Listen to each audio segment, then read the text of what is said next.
Okay, let's talk about some of the freshmen, redshirt freshmen, that may have an impact on the field this year for the BYU Cougars. We'll start right off the bat with the quarterback, Jake Heaps, the true freshman out of Skyline High School in the state of Washington. And I do believe, before all is said and done, because of his talent, his ability to make all of the throws, and just a unique ability as a youngster to come in prepared for the college game, I do believe Jake will be named the starter when all is said and done for BYU. At tight end, Mike Muehlman, a redshirt freshman. He is got the prototypical hands that you look for in a tight end in the BYU offense. A little bit smaller than, say, Dennis Pitta, but a guy who runs great routes, has good hands, and he will probably be the starter, or will very definitely be in the rotation there at tight end.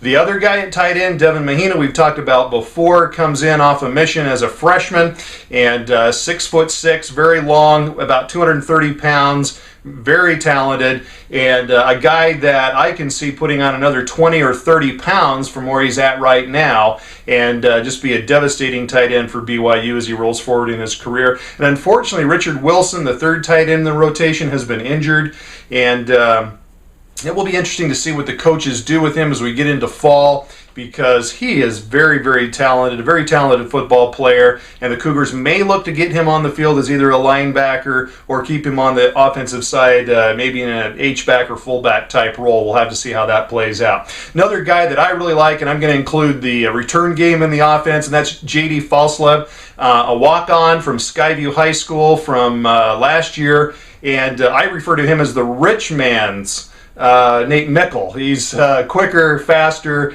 and than Nate was, and he's got the kind of hands that Nate has, and I think he will have an impact in the return game, both in the punt returns and potentially in kickoff returns. And he may be a guy that you see break into the slot formation for BYU and see some time on the field. Another guy, Josh Quezada, depending on what happens with J.J. DeLuigi, do they put him in the slot? What do they do with him? Depending on how they handle things that way, may determine how much field time Josh Quezada sees. I think he's a guy that could have an impact as a freshman and see the field. And behind him, Teo Malosi, a redshirt freshman, and he's really an outstanding running back, but he has to learn some of the nuances of being a BYU running back, i.e. catching the football, which is something that he needs to work on.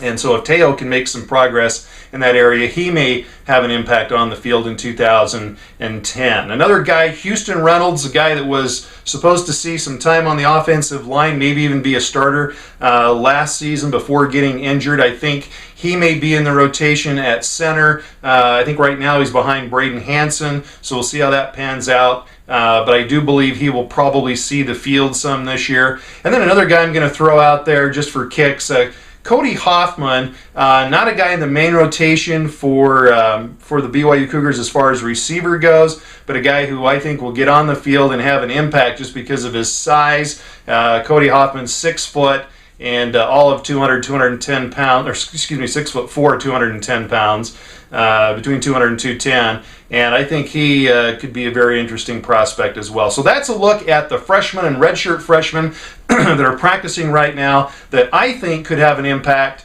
and see the field for the BYU Cougars in 2010.